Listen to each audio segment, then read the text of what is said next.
Hi, my name is Hannah. And my name is Addi, and we're the hosts of the podcast His Will, Your Life. Our podcast aims to share Christian perspective on the issues facing our world today. Today's episode will cover teen pregnancy. So I will be starting off today's episode, and the way we're going to set up this episode, we'll be doing facts and statistics first, and then Hannah will be covering different options teenagers have and Christian pros and cons, and some biblical examples. And then, of course, we'll sum up the episode like always with some verses about that. So today I got my information from a visually version of a CDC report of teenage pregnancy from 2018. So I have a lot to cover today. Just gonna have to bear with me, and let's get started. So the first statistic is around 85% of teen pregnancies are unplanned. Around 700,000 teens between ages 17 through 19 become pregnant each year. Out of those 700,000, 7.2% of those teens receive no medical care, which I assume would also include prenatal care, but I don't know. Roughly 40% of females in the U.S. become pregnant before they're 20 years old. Half of those pregnant teens give birth each year, while 45% have an abortion. I have no clue what happened to the other 5%. Who knows? The pregnancy rate in 18 to 19 years old is 86.5 in 1,000 women. In 15 to 17 years old, it's 38.7 out of 1,000. So it gets lower the younger you go, which makes sense. 5 out of 10 girls say that their first sexual interaction is unwished or involuntary. Over 4 of 10 teenage girls experience pregnancy once prior to the age of 20, which turns out to be 1 million annually. 8 out of 10 of those pregnancies are accidental. And here's a cool fact. The babies of teenage moms mostly have a lower weight when they're born. More than 43,000 babies are born with low weight to mothers between the ages of 15 to 19 years old. And as per the Family First Aid, the rate of teenage pregnancy makes the U.S. spend around $7 billion annually on those costs. Nearly 66% of teen pregnancies take place in teens who are 18 to 19 years old. In the United States, the teen mothers giving birth to babies share 11% of total births. Of all the pregnancies occurring among teens, only 57% reach until the birth time to deliver a baby, and 14% result in miscarriages. Approximately 33% of teen pregnancies result in abortion. The pregnancy rates in teens out of 1,000 by the highest states are as follows: 113 out of 1,000 in Nevada teens, 104 out of 1,000 of Alaskan teens, 103 out of 1,000 of Mississippi and New Mexico teens, 101 out of 1,000 Texas teens, 96 out of 1,000 California teens, 91 out of 1,000 Maryland and New York teens, 90 out of 1,000 New Jersey teens, 76 out of 1,000 Kentucky teens, 67 out of 1,000 West Virginia teens, 54 out of 1,000 South Dakota teens, 53 out of 1,000 Utah teens, and 42 out of 1,000 North Dakota teens. And those are only the highest states that have rates for teen pregnancy. And these are only some of the facts and statistics. If you want to look it up, just look up visually and look up their teen pregnancy presentation to learn a bit more information about that. Yeah, I think everybody kind of knows that, teenagers get pregnant, and fairly often, depending on where you live. But to put the numbers to it shows just how many girls do get pregnant before they're 20. Yeah, it's really disturbing. The one that actually shocked me was that 11% of all pregnancies are teen pregnancies. That's crazy to me.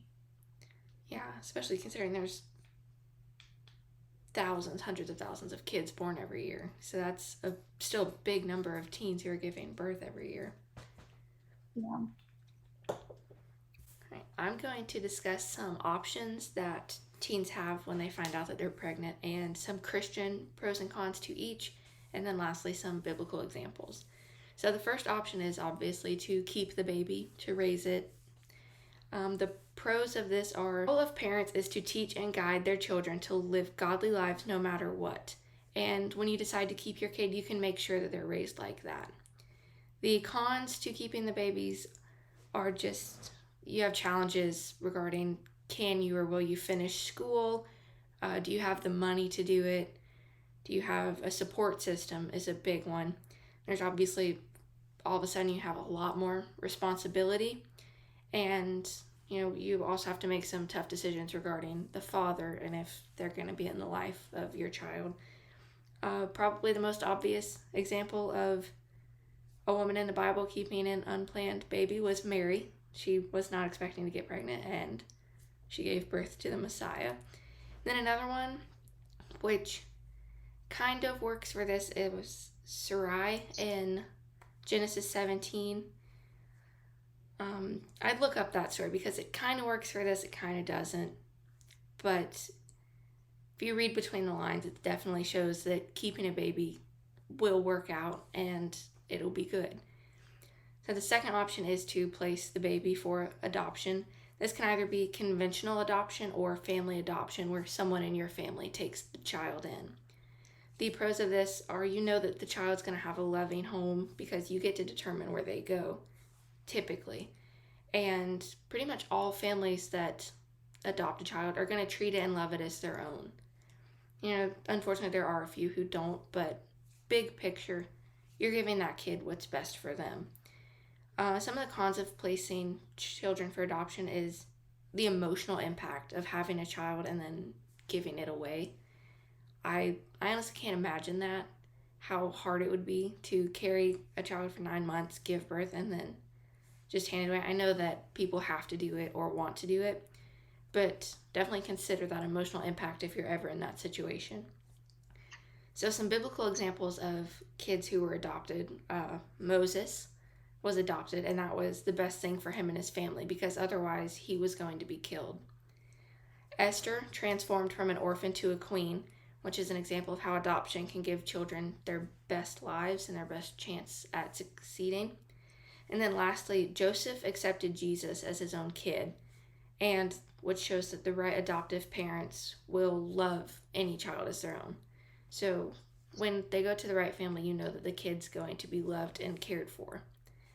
The last option, which we discovered in depth in episode 4, is abortion, ending the pregnancies, of which there are no pros, and there are plenty of cons. Guilt, emotional and physical impacts, health risks associated with it, all of which we discussed in episode 4. So go back to that if you have any questions about abortion. One thing that I do want to point out is the pregnancy and the baby are not the sin in this situation. The premarital sex was. And the sin's over. It's done. You can't do anything now. Now there's a life that has to be considered and taken care of. Yeah, absolutely. I mean, one thing I want all you viewers to think about is what if Mary and Joseph hadn't kept Jesus? What if a different trail had been followed? It would have been disastrous for all of mankind. And yet they decided to keep the baby. Joseph decided to adopt Jesus as his own because, he was the earthly father, but it technically wasn't his kid. That's a hard thing to do, to accept any man's child, but then let alone God's child. That's a very hard thing, and it takes a lot of guts to do. So I applaud any man or any person that can do that, because that is an incredibly big, strong character that you need to have to do that. But if you want to think about going down the abortion path and you're a Christian, just think about what it would have been like if any one of those people had not done what they did. If Esther hadn't been given to Mordecai, the Jews wouldn't have been treated right. If, the Ruth had decided to not move on, it's not teen pregnancy, but if she decided to not move on from the loss of her husband and marry Boaz, they wouldn't have started the genealogy line for Jesus. If anything in the Bible with children had happened, we wouldn't be where we are today. I can guarantee you that. Exactly. Any of these kids that I discussed that were adopted, Moses saved his people, and all of them really acted in saving their people, the ones that I mentioned at least. And there are plenty more who were either adopted or taken in by, which really it's the same thing, just, things were different back then. They didn't have a legal adoption system in most cases. Yeah, it was mostly just accepting what's happening or denying it and outcasting the person. So even now it's a big thing, but back then it was a huge thing to accept another woman's child as your own. That was mind-blowing to those people. And the fact that Joseph did that is just an amazing show of character and love that he had for Jesus. And to also name him Jesus. Like, he could have come up with any other name, but God said, name him Jesus, so he decided to name him Jesus. So I have 2 verses that I would like to share today in relation to teen pregnancy. I'll be reading the KJV version of them. If you have another version that you'd like to read, look it up and read that along. So the first verse I have is 1 Thessalonians 4:3-5. So this says, "For this is the will of God, even your sanctification, that ye should abstain from fornication, that every one of you should know how to possess his vessel in sanctification and honor, not in the lust of concupiscence, even as the Gentiles which know not God." And then the other one I have is from 1 Corinthians, and it's 6:18, which says, "Flee fornication. Every sin that a man doeth is without the body, but he that committeth fornication sinneth against his own body." Yeah, both of those are obviously about not having sex until you're ready, which is kind of what my first one's about too. Mine are in the New International Version, if anybody wants to know. But my first one is Hebrews 13:4, which says, "Marriage should be honored by all, and the marriage bed kept pure, for God will judge the adulterer and the sexually immoral." And the second one I want to mention is John 16:21. "A woman giving birth to a child has pain because her time is come, but when her baby is born, she forgets the anguish because of her joy that a child is born into the world." Yeah, and as we mentioned in the abortion episode, I want to stress it again, don't have sex if you don't want a kid. It's the simplest thing. It's the easiest way to not have a child to worry about in the first place, because as a parent you'll worry. Just abstain. It's the best thing to do. Definitely. I'm from the South, and that's what they preach down there. It's abstinence. It's not safe sex. It's wait until you're married. At least the part of the South that I'm from. Now, you mentioned Mississippi was one of the top ones. I'm from southeastern Alabama. Down there, at least the people that I talk to all learned abstinence. And even if you're not taught that in sex ed at school or anything, you can still practice it. There will be nothing bad that will result from abstinence. If anything, it will be an incredible journey. You might have some self-discovery in that, and you also will have a wonderful experience you can share with a person that you'll love one day, and it's a very intimate thing that you also have to think about. It's something you can't take back, as horrible of an example as this is, but Jane the Virgin, if anybody's watched that series, they give a very good representation of that, of a flower. When you crumple a flower, you can't put it back to the way it used to be. That's the way it is now. So that's what you kind of want to think of your virginity like. It's a flower. It's very malleable, but once you crumple it up, you can't put it back to the way it used to be. So thank you very much for joining us today as we discussed about teen pregnancy. And keep tuned, because next episode we'll be discussing divorce. We send our thoughts and prayers out to all of you, and remember to press that like and subscribe button. And we'll see you next time on His Will, Your Life.